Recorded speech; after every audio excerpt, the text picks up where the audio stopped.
Hello friends, I my name is रॉथा जलिसिस my name. तो आज हम बात करेंगे कि सेकेंड राउंड में एग्जैक्टली क्या कट ऑफ रहने वाला है एमपीडीटी काउंसलिंग का। राउंड फर्स्ट हो गया, अपग्रेड हो गया, रिजल्ट भी आ गया, हमने रिपोर्ट भी कर दिया और लगभग 65% लोगों ने रिपोर्ट भी कर दिया। बट 35% स्टूडेंट बचे हैं और बहुत सारी सीटें भी, जाहिर सी बात है कि 35% सीटें भी बची होंगी। बट प्राइवेट कॉलेजेस की, कई कॉलेजेस की 80-80, 90-90% सीटें, और कईयों की तो हालत ऐसी है कि 99%, 100% सीटें भी बची हुई हैं। तो सेकेंड राउंड में क्या कैसे कट ऑफ रहने वाला है, राइट? प्राइवेट कॉलेजेस तो अभी भी धड़ल्ले से मिल जाएंगे सेकेंड राउंड में। स्पेशली हम बात गवर्नमेंट की भी करेंगे कि एग्जैक्टली गवर्नमेंट में क्या क्या रहने वाला है। तो चलिए शुरू करते हैं।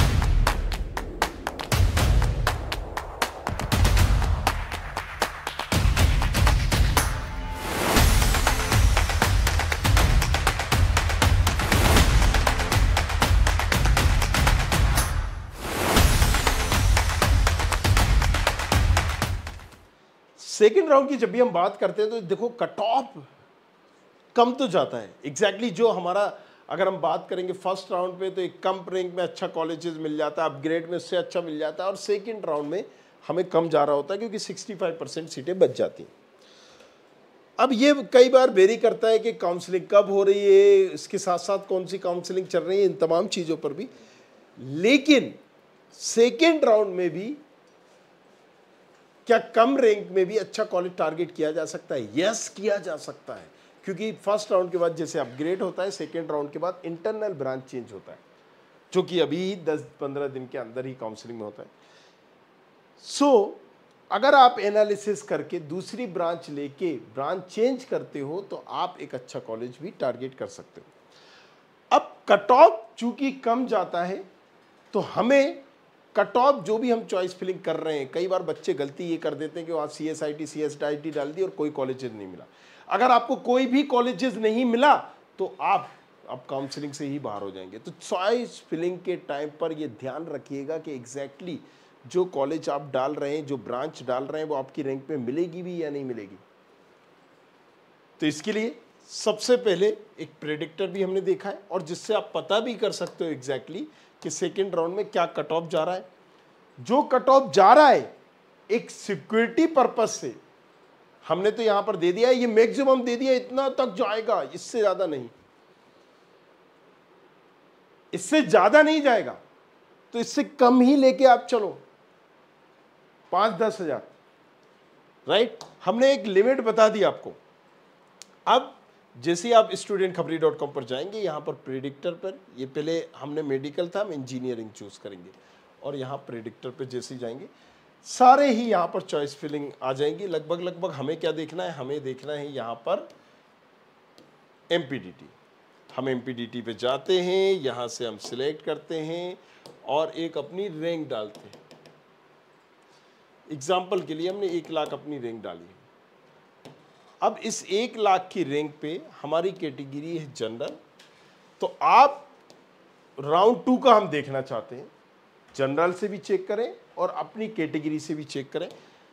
अब हमें क्या क्या मिल रहा होगा जबलपुर में, हमें आईटी मिलने की चांसेस है। चूंकि हम बॉर्डर में हैं तो हम इसके साथ एक ऑप्शन के साथ दूसरा भी लेके चले, राइट? इसलिए मैंने कहा ये सारी चीजें यहां से आप पता कर सकते हो कि सेकेंड राउंड में अब आपको क्या मिल सकता है। तो 1 लाख की रैंक में मुझे GSITS में सिविल, बायोमेडिकल, IP ये ब्रांच मिल रही है, मतलब CSIT ET EI नहीं मिल रही, ये क्लियर हो गया। DABB की अगर हम बात करें, RGPB की बात करें तो यहाँ मुझे मिल जाएगा 1 लाख की रैंक में।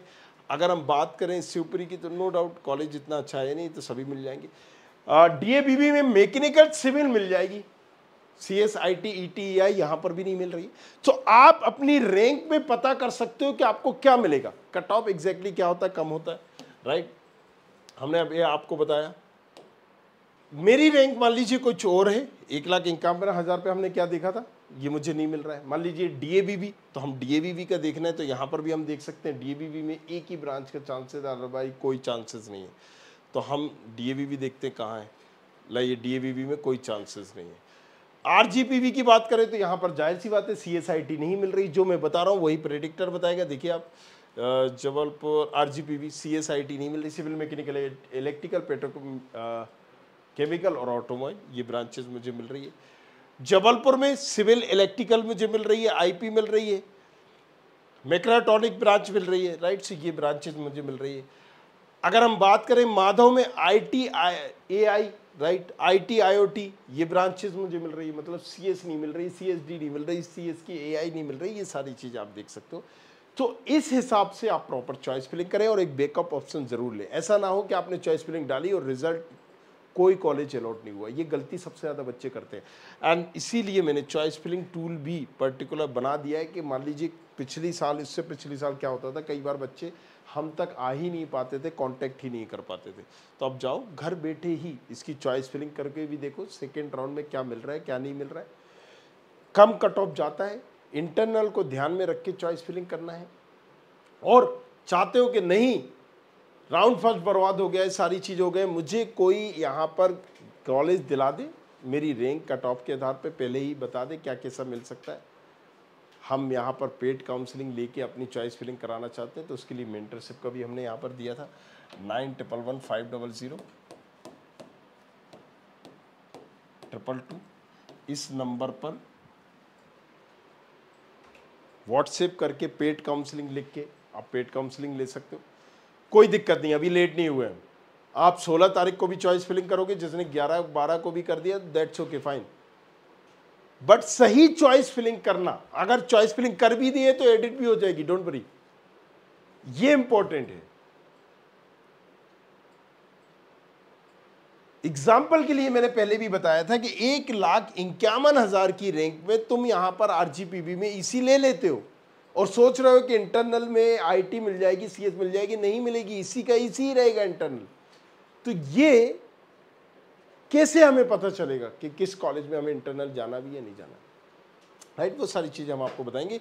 बाकी टूल तो दे ही दिया, प्रेडिक्टर तो दे दिया, जाके उसमें देखो तभी चॉइस फिलिंग करो। बने रहिए हमारे साथ, देखते रहिए। Thank you very much, thanks a lot. I hope you like this video. For more such videos, keep watching our channel and do not forget to like, share and subscribe.